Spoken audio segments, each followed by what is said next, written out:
അല്ല, ഞാൻ ചോദിക്കട്ടെ, സന്ദീപ് വാര്യറിലെ CPM-ലേക്ക് മുഴുവൻ നേതാക്കളും സ്വാഗതം ചെയ്തു. സന്ദീപ് വാര്യർ CPM-ൽ ചേർന്ന ഒരു കുഴപ്പമില്ലായിരുന്നു. അപ്പോൾ ബാബറി മസ്ജിദൊന്നും കുഴപ്പമില്ല ഇല്ലേ? എല്ലാ നേതാക്കന്മാരും ക്രിസ്റ്റൽ ക്ലിയർ ആണെന്നാണ് പറഞ്ഞത്. സന്ദീപ് വാര്യറിനെ കുറിച്ച് എല്ലാവരും പറഞ്ഞത്. ഒരാളല്ല, മന്ത്രി, മുൻമന്ത്രി, പാർട്ടി സംസ്ഥാന സെക്രട്ടറി, എല്ലാവരും. ആ ആൾ അങ്ങോട്ട് പോയില്ല, കോൺഗ്രസിൽ ചേർന്നു. അപ്പോൾ എങ്ങനെയാണ് മുഖ്യമന്ത്രിക്ക് ബാബറി മസ്ജിദ് ഉണ്ടായത്? CPM-ൽ ചേർന്നിരുന്നെങ്കിലോ? CPM-ലേക്ക് സ്വാഗതം ചെയ്തില്ലേ? ഇതാണ് നാണം കെട്ട രാഷ്ട്രീയം എന്ന് പറയുന്നത്. നാണം കെട്ട രാഷ്ട്രീയം ജനങ്ങൾ കാണുന്നുണ്ട്. നിങ്ങൾ ഈ പറയുന്ന വിടുവായുത്തങ്ങൾ ജനങ്ങൾ കാണുന്നുണ്ട്. നിങ്ങൾ പറഞ്ഞ് നേരം ഇരുണ്ട് വെളുക്കുന്നതിന് മുമ്പ് നിങ്ങൾ മാറ്റി പറയുക. ഇത് രണ്ടും ആളുകൾ കാണുന്നുണ്ട്, ജനങ്ങൾ കാണുന്നുണ്ട്. നിങ്ങൾ പരിഹാസ്യരാവുകയാണ്. ഈ മുഖ്യമന്ത്രി ഇന്ന് അത് പറഞ്ഞതോടുകൂടി അദ്ദേഹം പരിഹാസ്യനായി ജനങ്ങളുടെ മുമ്പിൽ.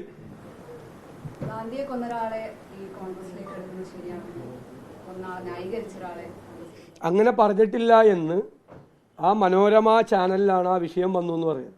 ആ മനോരമ ചാനലിൽ ആ സമയത്ത് ആങ്കറായിരുന്ന ശ്രീ അയ്യപ്പദാസ് ഇന്നലെ തന്നെ ക്ലിയറായി പറഞ്ഞു. അങ്ങനെ പറഞ്ഞില്ല, അത് സ്വരാജ് പറഞ്ഞതാണ്. സ്വരാജ് പറഞ്ഞ ഒരു കാര്യം ഏറ്റ് സന്ദീപ് വാര്യർ പറഞ്ഞതാണ്.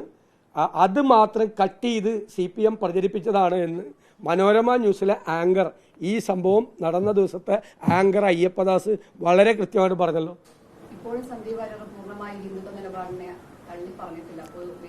അത് നിങ്ങൾക്ക് തോന്നുന്നതാണ്. അദ്ദേഹം കറക്റ്റായിട്ട് പറഞ്ഞല്ലോ, വെറുപ്പിൻ്റെ രാഷ്ട്രീയം വിട്ട് ഞാൻ സ്നേഹത്തിൻ്റെ രാഷ്ട്രീയത്തിലേക്ക് പോവുകയാണ്.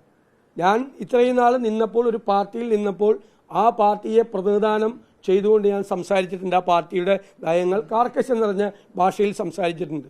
ഇപ്പോൾ എനിക്കത് ശരിയല്ല എന്ന് തോന്നുന്നു. അതുകൊണ്ട് ഞാൻ ആ രാഷ്ട്രീയം വിട്ട് കോൺഗ്രസിൻ്റെ ഐഡിയോളജിയിലേക്ക് വരുന്നു എന്ന് പറഞ്ഞു.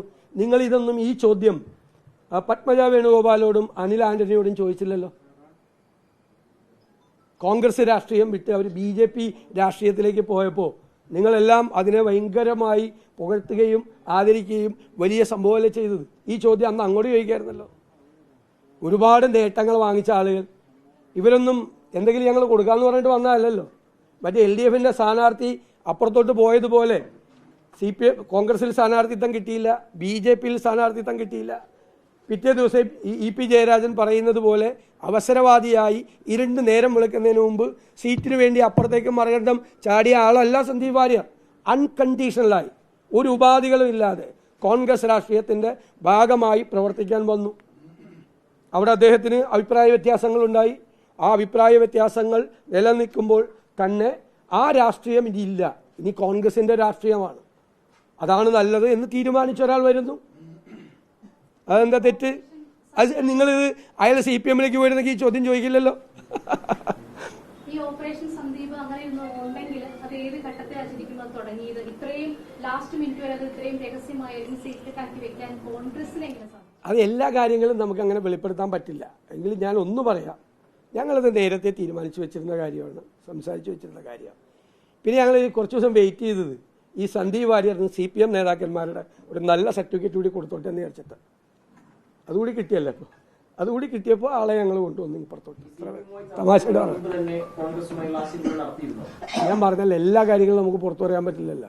ഇനി എന്തെല്ലാം കാര്യങ്ങൾ ഞങ്ങൾ ചെയ്തുകൊണ്ടിരിക്കുക. അത് അൺകണ്ടീഷണലാണ് വരവ്.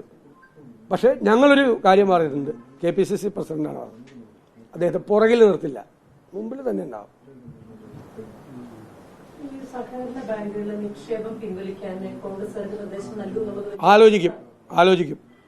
ആലോചിക്കുമെന്ന് ഞാൻ പറയാം. അതിനെക്കുറിച്ച് ആലോചിക്കും. അല്ല, എന്തിനാ ഇങ്ങനെ സർക്കാരിനും വേണ്ടാത്ത സഹകരണ ജനാധിപത്യവും സഹകരണ ബാങ്കും ഞങ്ങൾക്ക് എന്തിനാ? 21 ബാങ്കാണ് പത്തനംതിട്ടയിൽ ഗുണ്ടകളെ വെച്ചുകൊണ്ട് പിടിച്ചെടുത്തത്, പോലീസിനെ വെച്ചുകൊണ്ട് പിടിച്ചെടുത്തത്. ആ ബാങ്കൊക്കെ ഇപ്പോൾ എങ്ങനെ നടക്കണമെന്ന് ഒന്ന് അന്വേഷിച്ച് നോക്ക്. തിരുവല്ല ഈസ്റ്റ് കോഓപ്പറേറ്റീവ് ബാങ്കിൻ്റെയൊക്കെ കേരളത്തിലെ ഏറ്റവും മികച്ച ബാങ്കുകളിൽ ഒന്നായിരുന്നു തിരുവല്ല ഈസ്റ്റ് കോഓപ്പറേറ്റീവ് ബാങ്ക്. മുൻ കേന്ദ്രമന്ത്രി വരെ ക്രിമിനലുകളെ ഉപയോഗിച്ച് തള്ളി നീക്കി, MP വരെ തള്ളി നീക്കിയിട്ട് ക്രിമിനലുകൾ വന്ന് വോട്ട് ചെയ്ത് ബാങ്ക് പിടിച്ചെടുത്തത്.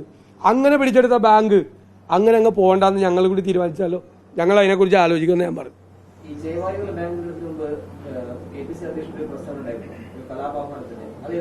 അത് കലാപാഹ്വാനത്തിനല്ല പറഞ്ഞത്. അവരന്ന് വെല്ലുവിളിച്ചിരുന്നു CPM.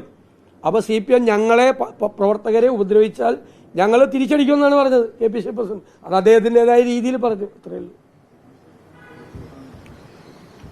മുഖ്യമന്ത്രി രാവിലെ സാദിഖലി തങ്ങളെ രൂക്ഷമായി വിമർശിച്ചിട്ടുണ്ട്. ഈ ജമാഅത്തെ ഇസ്ലാമിയുടെ അനുയായിയെ പോലെയാണ് തങ്ങൾ പ്രവർത്തിക്കുന്നത്, നേരത്തെയുള്ള തങ്ങൾമാരൊക്കെ മകന്മാരായിരുന്നു എന്നാണ് പറഞ്ഞത്. അങ്ങനെയല്ലല്ലോ പാർലമെന്റ് തെരഞ്ഞെടുപ്പിന് മുമ്പും പാർലമെന്റ് തെരഞ്ഞെടുപ്പ് കാലത്തും പറഞ്ഞത്. പാർലമെന്റ് തെരഞ്ഞെടുപ്പ് കാലത്ത് 35 ദിവസം CAA കുറിച്ച് മാത്രം പ്രസംഗിച്ച പിണറായി വിജയൻ ഇപ്പൊ CAA എന്നും മിണ്ടുന്നില്ല. അന്ന് ന്യൂനപക്ഷ പ്രീണനമായിരുന്നു. ന്യൂനപക്ഷത്തിന്റെ വോട്ടും കിട്ടിയില്ല, ഭൂരിപക്ഷത്തിന്റെ വോട്ടും ഒഴുകിപ്പോയെന്ന് കണ്ടു കഴിഞ്ഞപ്പോൾ തെരഞ്ഞെടുപ്പ് കഴിഞ്ഞപ്പോൾ ഭൂരിപക്ഷ പ്രീണനമാണ്. ഇപ്പൊ സംഘപരിവാറിനെ സന്തോഷിപ്പിക്കൽ, സംഘപരിവാറിനെ സുഖിപ്പിക്കൽ, ഇതെല്ലാം ഇപ്പൊ നടത്തിക്കൊണ്ടിരിക്കുന്നത്. അതിന്റെ ഭാഗമാണ്. മുസ്ലിം ലീഗ് ജനാധിപത്യ പാർട്ടിയാണ്, മുസ്ലിം ലീഗ് ഭയങ്കര സംഭവമാണ്, ഇടതുമുന്നണിയിലേക്ക് വന്നാൽ സ്വാഗതം ചെയ്യുന്നു, ഇതേ നാവുകൊണ്ട് തന്നെയല്ലേ പറഞ്ഞത്. ഇപ്പൊ പാണക്കാട് തങ്ങൾ മോശക്കാരനായി. കാരണം പാണക്കാട് തങ്ങൾ പറഞ്ഞു മുസ്ലിം ലീഗ് UDF ഇട്ടു പോകുമെന്നും വാർത്ത പ്രചരിപ്പിച്ചു CPM. അപ്പോൾ പാണക്കാട് തങ്ങൾ ഒറ്റ വാചകത്തിൽ മറുപടി പറഞ്ഞു. എന്താ മറുപടി പറഞ്ഞത്?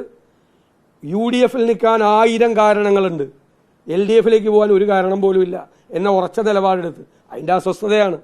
അപ്പോൾ പാണക്കാട് തങ്ങളെ കുറിച്ച് മോശമായിട്ട് പറഞ്ഞാൽ ഭൂരിപക്ഷത്തെയും അതുപോലെ സംഘപരിവാർ ശക്തികളെയും സന്തോഷിപ്പിക്കാം എന്നാണ്. അതിനല്ലേ ഈ മുഖ്യമന്ത്രി ഡൽഹിയിൽ പോയിട്ട് PR ഏജൻസിയെ കൊണ്ട് വാർത്താ സമ്മേളനം നടത്തിച്ചതും നോർത്ത് ഇന്ത്യയിൽ ഇലക്ഷൻ നടക്കുന്നതിൻ്റെ 3 ദിവസം മുമ്പ് ഹിന്ദുവിൽ അഭിമുഖം കൊടുത്ത് കേരളത്തിനെ കുറിച്ച് വളരെ മോശമായി പറഞ്ഞതും അതിനല്ലേ പറഞ്ഞത്. അത് തന്നെ ഇപ്പോഴത്തെ രാഷ്ട്രീയം അതാണ്. അത് എപ്പോൾ മാറുന്നു നിങ്ങൾ നോക്കിയിരുന്നാൽ മതി. ഓന്തിൻ്റെ നിറം മാറുന്നത് പോലെ CPMൻ്റെയും പിണറായി വിജയൻ്റെയും രാഷ്ട്രീയം മാറിക്കൊണ്ടിരിക്കുകയാണ്. ഓന്തിൻ്റെ നിറം മാറുന്ന വേഗത്തിൽ നോക്കിയിരുന്നാൽ മതി. നാളെ എന്തായിരിക്കും പറയാൻ പോണെന്ന് അറിയില്ല. മാറി മാറി പ്രീണനമാണ്. ആരും ഇല്ലാത്ത സ്ഥിതിയിലായ പാർട്ടി.